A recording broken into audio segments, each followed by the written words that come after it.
Hello students, आज का जो हमारा टॉपिक है वो है राइट्स पे।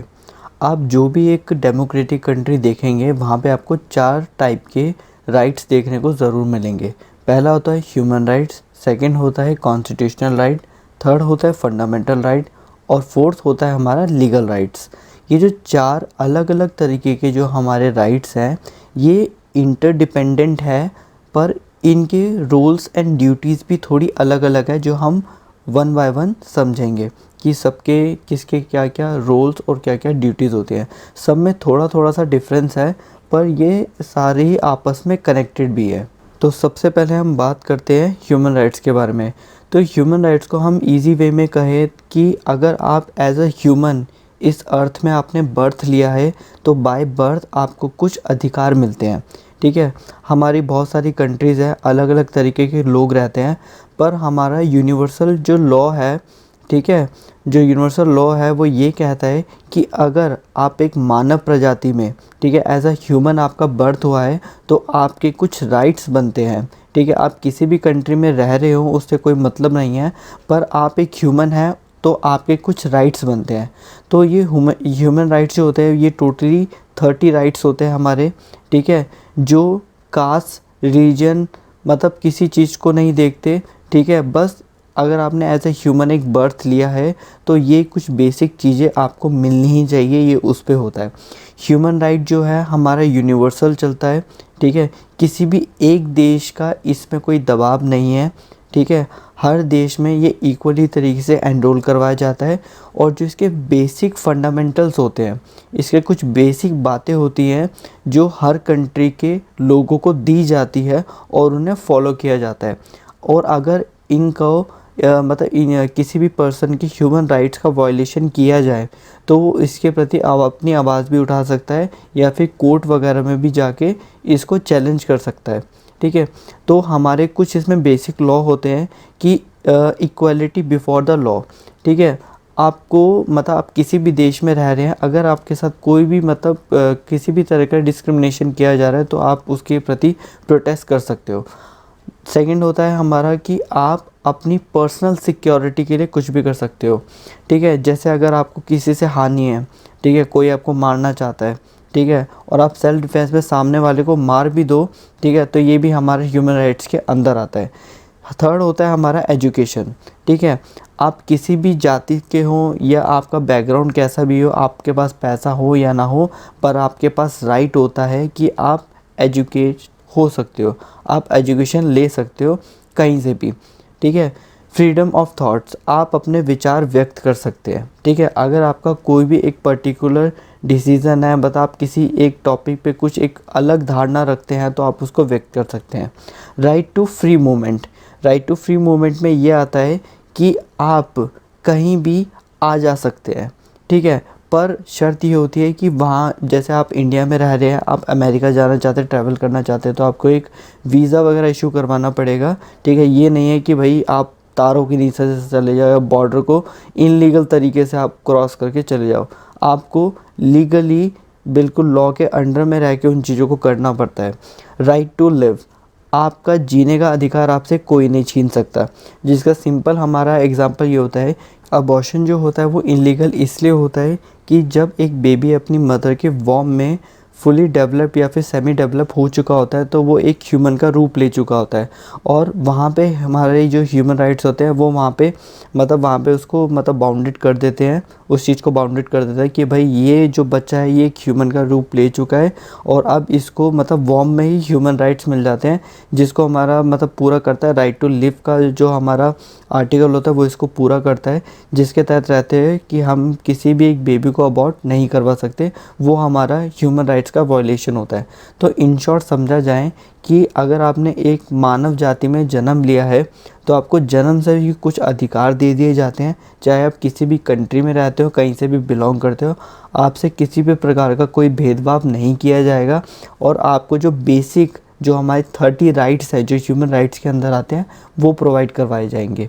इसमें कुछ नहीं होता कि आप फ़लानी कंट्री से है, कहीं से भी, आप कहीं से भी हो, पर आप एक ह्यूमन हैं तो आपको ये 30 राइट्स ज़रूर मिलेंगे। अब हम सेकंड की बात करें तो सेकंड होता है हमारा कॉन्स्टिट्यूशनल राइट। अब ये बहुत ज़्यादा इम्पॉर्टेंट है। कॉन्स्टिट्यूशनल राइट वो राइट होता है जो हर एक कंट्री को बिल्कुल प्रॉपरली वर्क करने में हेल्प करती है। पहले के टाइम में हमारा क्या राजा रानी वाला सिस्टम होता था, राजा खुश होता था तो पैसा बांटता था, निराश होता था तो लोगों से टैक्स वसूल करता था या लोगों को कभी भी मार देता था। तो उस राजा रानी वाले सिस्टम में ना लोग खुश नहीं रहते थे, ठीक है, मतलब लोगों का अपना कुछ था ही नहीं, उनके ना कोई अधिकार थे, ना मतलब कुछ भी नहीं था, उनके साथ कभी भी कुछ भी हो सकता था, ठीक है। तो उसको देखते हुए, उसकी खामियों को देखते हुए कॉन्स्टिट्यूशन बनाया गया। जो कॉन्स्टिट्यूशन हमारा एक रिटन डॉक्यूमेंट होता है जिसमें देश को कैसे चलाना है वो पूरी अच्छे तरीके से मेंशन किया जाता है। आज की डेट में मैक्सिमम कंट्री ने अपना कॉन्स्टिट्यूशन लिख लिया है और इंडिया भी एक कॉन्स्टिट्यूशनल कंट्री है, लार्जेस्ट कॉन्स्टिट्यूशनल कंट्री है।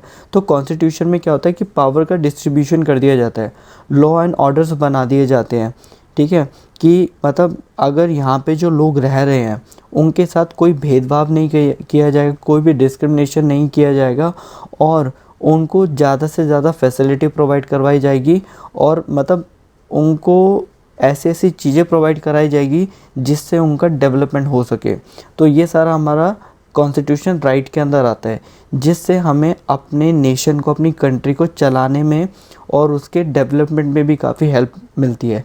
ये एक हमारा सुपीरियर लॉ भी होता है, ठीक है। और आज की डेट में मैक्सिमम कंट्रीज़ के पास अपना खुद का कॉन्स्टिट्यूशन है जिसकी सहायता से वो अपना आगे डेवलपमेंट करते हैं। अब जो कॉन्स्टिट्यूशनल राइट होते हैं वो हमें और भी कई तरीके के राइट्स प्रोवाइड कराते हैं। जैसे कॉन्स्टिट्यूशन राइट के अंदर एक हमारा आता है फंडामेंटल राइट्स और अदर कॉन्स्टिट्यूशनल राइट होते हैं। तो फंडामेंटल राइट तो अब तक की सबसे सुपीरियर पावर माना जाता है कॉन्स्टिट्यूशन की, जिसमें हम लोगों को, वहाँ के जो मतलब किसी भी देश की जो जनता है उनको डायरेक्ट बेनिफिट्स दिए जाते हैं, ठीक है, वो हमारे फंडामेंटल राइट्स होते हैं। और जो अदर कॉन्स्टिट्यूशनल राइट्स होते हैं वो तो होते ही होते हैं। अब हम बात करें फंडामेंटल राइट्स की, तो फंडामेंटल राइट को हमारे कॉन्स्टिट्यूशन के पार्ट 3 में बताया गया है। अब जो फंडामेंटल राइट्स क्या होते हैं, फंडामेंटल राइट्स वो सुप्रीम पावर होती है जो हर कंट्री के लोगों को दी जाती है। ये सुप्रीम कोर्ट के द्वारा दी जाती है और सोसाइटी के वेलफेयर के लिए दी जाती है। इसमें हमें कई तरीके के अलग अलग तरीके के अधिकार दिए जाते हैं और वो सारे अधिकार हम पे अप्लाई होते हैं विदाउट एनी डिस्क्रिमिनेशन। आपसे धर्म, जाति, लिंग, प्लेस ऑफ बर्थ, किसी भी चीज़ का कोई भी डिस्क्रिमिनेशन नहीं किया जाएगा। अगर आप एक इंडियन सिटीज़न है या फिर जहाँ पे भी फंडामेंटल राइट्स हैं वहाँ के एक सिटीज़न है तो आपको ये अधिकार दिए जाएंगे। और अगर आपसे ये अधिकार अगर छीने जाते हैं या इन अधिकारों का वायलेशन होता है तो आप डायरेक्ट सुप्रीम कोर्ट या हाई कोर्ट में पिटीशन फाइल कर सकते हैं। आपको जो हमारे निचली अदालतें होती हैं जैसे डिस्ट्रिक्ट कोर्ट वगैरह हो गए, आपको वहाँ जाने की कोई ज़रूरत नहीं है। आपको जो फंडामेंटल राइट दिए हैं उनका वायलेशन होता है तो आप डायरेक्ट सुप्रीम कोर्ट और जो हमारा हाई कोर्ट में उसमें पिटीशन फाइल कर सकते हैं डायरेक्टली। और इसको सबसे सुप्रीम पावर भी माना जाता है ऑफ नॉर्मल पीपल्स। रिसेंटली हमें 6 तरीके के फंडामेंटल राइट्स प्रोवाइड कराया गया। अगर बात करें स्टार्टिंग की तो स्टार्टिंग में 7 थे। जो 7 हमारा फंडामेंटल राइट था वो राइट टू प्रॉपर्टी था, वो हटा दिया गया है। अब 6 हमारे फंडामेंटल राइट्स है। पहला है राइट टू इक्वालिटी। इसको मेंशन किया गया है आर्टिकल 14 से 18 के बीच में। इसमें बोला गया है कि आप बिल्कुल इक्वल रहेंगे, मतलब आपसे किसी भी प्रकार का कोई भेदभाव नहीं किया जाएगा। Right to freedom. Right to freedom में आता है कि आप कहीं भी आ जा सकते हैं और अपनी मर्ज़ी से कुछ भी कर सकते हैं। इसको मेंशन किया गया आर्टिकल 19 से 22 पर आपको गवर्नमेंट की गाइडलाइन और इनके बाउंडेशन में रह के ही काम करना है। थर्ड आता है हमारा राइट अगेन एक्सप्लॉयटेशन। ये हमारा आर्टिकल 23 से 24 में बताया गया है। अब इसमें आपको ये चीज़ प्रोवाइड कराई जाती है कि अगर आपके साथ कुछ गलत हो रहा है या आप कुछ गलत देख रहे हो तो उसका आप प्रोटेस्ट कर सकते हो, उसको बता सकते हो, उसके अगेंस्ट में कुछ कर सकते हो, ठीक है। फोर्थ होता है हमारा right to freedom of religion. इसका मतलब इसमें ये होता है कि आप अपनी मर्ज़ी से अपने धर्म चुन सकते हो और अपने धर्म की पूजा कर सकते हो और अपने धर्म को आगे बढ़ाने के लिए जो जो चीज़ें इंपॉर्टेंट है उनको कर सकते हो। आपको उससे कोई भी नहीं रोकेगा। इंडिया वैसे एक सेकुलर कंट्री है, यहाँ पे कोई रोक भी नहीं सकता कॉन्स्टिट्यूशनल के बाउंडेशन में रहकर, और इसको आर्टिकल 25 से 28 में मेंशन किया गया है। फिफ्थ आता है कल्चर एंड एजुकेशनल राइट। अब आप जिस धर्म से रिलेटेड, मतलब हमारे जो इंडिया के अंदर काफ़ी अलग अलग तरीके के धर्म हैं, तो जो हमारा धर्म है हम उसको आगे एडवर्टाइज़ कर सकते हैं, ठीक है। जो हमारे हमारे धर्म के जो लोग हैं उनको अलग से मतलब उसकी शिक्षा दे सकते हैं, ठीक है, और ख़ुद भी पढ़ सकते हैं या उनको भी पढ़ा सकते हैं। इसमें हमारी कोई बाउंडेशन नहीं है, हम अपने धर्म का बिल्कुल प्रॉपर तरीके से प्रचार कर सकते हैं। और इसको आर्टिकल 29 से 30 के बीच में दिया गया है। 6 आता है राइट टू कॉन्स्टिट्यूशन रेमेडीज़। इसमें ये होता है कि अगर आपको लग रहा है कि कॉन्स्टिट्यूशन में कोई कमी है, जब हमारा देश आज़ाद हुआ था तो जवाहरलाल नेहरू ने इस चीज़ को काफ़ी ज़्यादा इम्पोर्टेंस दी थी कि जब हमारा समय बीतेगा तो शायद इस कॉन्स्टिट्यूशन की कोई वैल्यू ना रह जाए। तो उन्होंने उसको एक पावर दी थी लोगों को कि अगर कभी लगे कि ये कानून अब नहीं चलेगा, ठीक है, ये कानून अब नहीं चलेगा, इसमें कुछ परिवर्तन की ज़रूरत है, तो वो भी हमें राइट दिए गए हैं कि अगर इन फ्यूचर हमें कुछ लगता है कि इस कानून में परिवर्तन होने चाहिए तो हम अपने अकॉर्डिंग उसमें परिवर्तन कर सकते हैं। पर उसमें हमें पार्लियामेंट की मेजॉरिटी के साथ चेंजेस कर सकते हैं, बिना उसके नहीं कर सकते। और इसको मेंशन किया गया है हमारे आर्टिकल 32 में। अब हम बात करें फोर्थ लीगल राइट की, तो ये सबसे ज़्यादा सिंपल और सबसे ज़्यादा इम्पॉर्टेंट राइट है हमारा। अब हमारे कॉन्स्टिट्यूशन ने कई तरीके के अलग अलग लॉज बना रखे हैं। जैसे कहीं दो लोगों के बीच में कोई एग्रीमेंट हुआ, उन्होंने उनमें से किसी एक ने कोई एग्रीमेंट तोड़ दिया, या फिर किसी के साथ कोई धोखाधड़ी हुई है, या कुछ भी हुआ है, मतलब XYZ लड़ाई हुआ है, झगड़ा हुआ है, धोखाधड़ी हुई है, या फिर कोई प्रॉपर्टी को लेकर इशू है, बैंक को लेकर इशू है, मनी से रिलेटेड इशू है, शादी से रिलेटेड इशू है, मतलब हर चीज़ के लिए कानून बना रखे हैं। तो अगर आपके साथ गलत होता है और आप उसका प्रोटेस्ट करते हैं और आप जस्टिस की मांग करते हैं, तो ये सब हमारा लीगल राइट्स के अंदर आता है।